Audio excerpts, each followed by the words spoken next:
Tuhan bersamamu.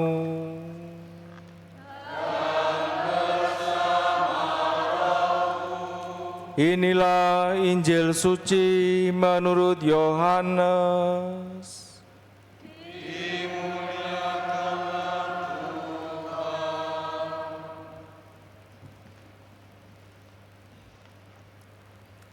Sekali peristiwa, Yesus bersabda, "Sesungguhnya aku berkata kepadamu, siapa yang masuk ke dalam kandang domba tanpa melalui pintu, tetapi dengan memanjat dari tempat lain, ia adalah seorang pencuri dan seorang perampok.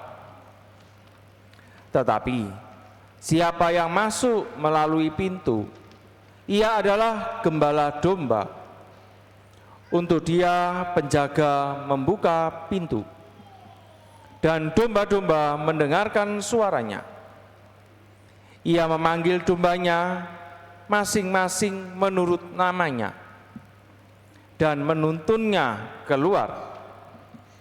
Jika semua domba telah dibawanya keluar, ia berjalan di depan mereka, dan domba-domba itu mengikuti dia, karena mereka mengenal suaranya. Tetapi seorang asing pasti tidak mereka ikuti. Malah mereka akan lari dari orang itu, karena suara orang-orang asing tidak mereka kenal." Yesus mengatakan kiasan ini kepada mereka, tetapi mereka tidak mengerti apa maksudnya ia berkata demikian. Karena itu Yesus berkata lagi, "Sesungguhnya aku berkata kepadamu, akulah pintu bagi domba-domba itu. Semua orang yang datang sebelum aku adalah pencuri dan perampok, dan domba-domba itu tidak mendengarkan mereka. Akulah pintu. Siapa saja yang masuk melalui aku, ia akan diselamatkan. Ia akan masuk dan keluar, serta akan menemukan padang rumput. Pencuri datang hanya untuk mencuri, membunuh, dan membinasakan.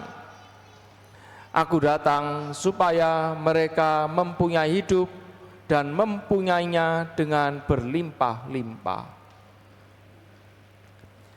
Demikianlah sabda Tuhan.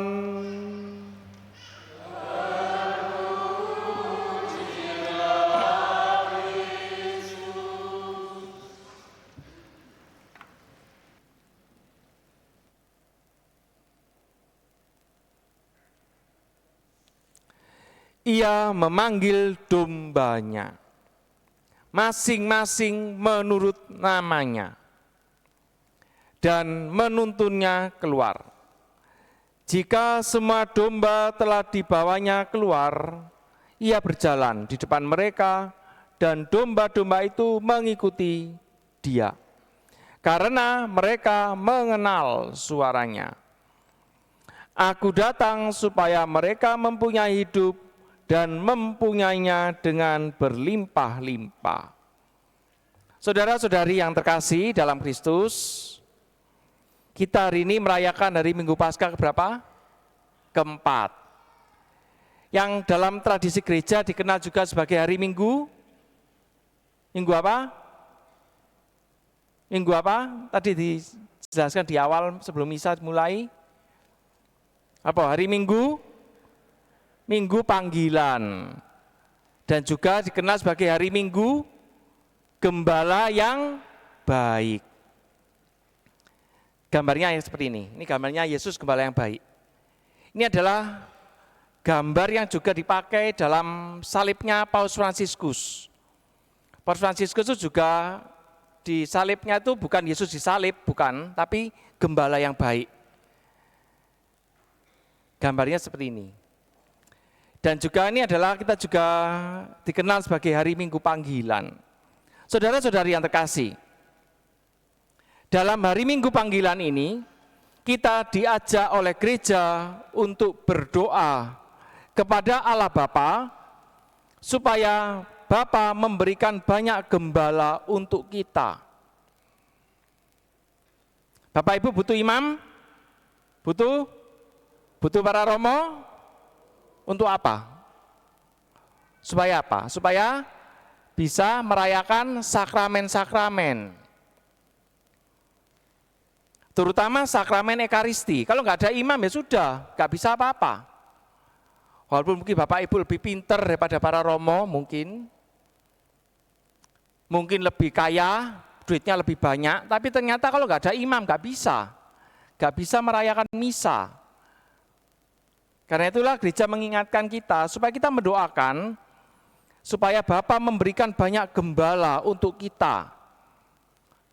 Imam, para romo, suster, mungkin ada frater, bruder. Gereja butuh soalnya. Dan juga selain kita mendoakan supaya Bapa memberikan gembala, kita juga sekaligus sebagai umat beriman juga didoakan. Supaya apa? Supaya kita semua juga peka dan mau menanggapi panggilan Bapa untuk menjadi biarawan-biarawati. Siapa tahu di sini ada kaum mudanya yang tertarik untuk jadi imam, jadi suster. Itu juga didoakan supaya juga peka. Jadi saya dengan mengatakan kata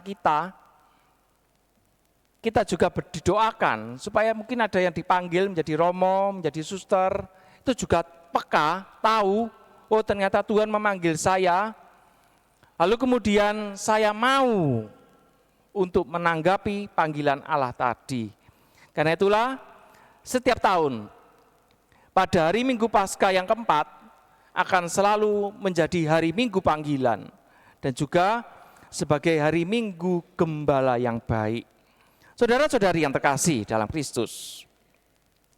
Tadi dalam bacaan Injil hari ini kita bisa merenungkan bersama bahwa sebagai gembala yang baik Tuhan itu sangat mengenal diri kita masing-masing secara pribadi. Tadi dikatakan dalam Injil, Ia memanggil dombanya masing-masing menurut namanya.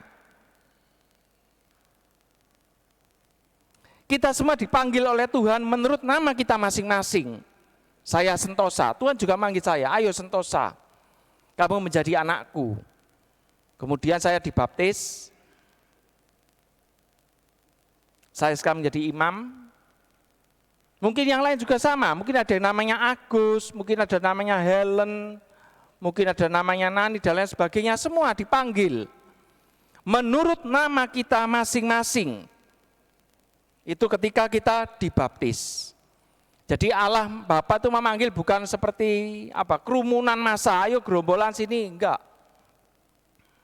Dengan nama kita masing-masing secara personal.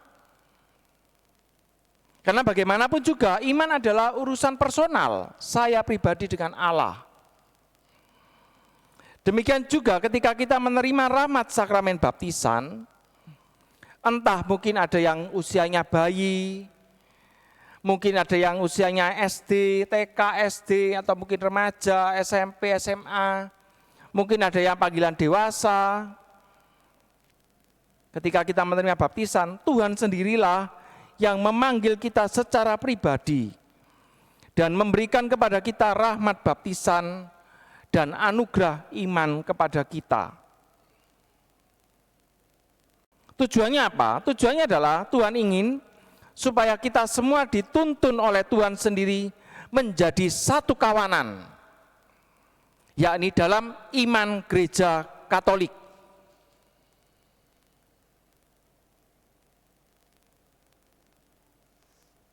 Sehingga ketika kita meninggalkan dunia ini, besok kalau kita sudah mati, kita bisa berkumpul kembali sebagai satu kawanan bersama Allah Tritunggal Maha Kudus dan para kudus di surga. Itu tujuannya. Mengapa iman gereja Katolik penting? Karena di dalam gereja Katolik inilah kita menerima sakramen-sakramen yang berasal dari Tuhan sendiri. Ada 7 sakramen, diwariskan melalui para rasul. Para rasul kemudian para uskup sampai sekarang, para imam. Terus tidak pernah putus. Karena di dalam gereja Katolik inilah kita bisa menerima 7 sakramen dengan lengkap. Baptis, krisma, ekaristi, sakramen tobat, sakramen perkawinan, sakramen imamat, dan nanti kalau kita sudah mati besok menjelang kematian kita juga menerima sakramen apa? Pengurapan orang sakit. 7-7-nya lengkap, tidak dikurangi sama sekali.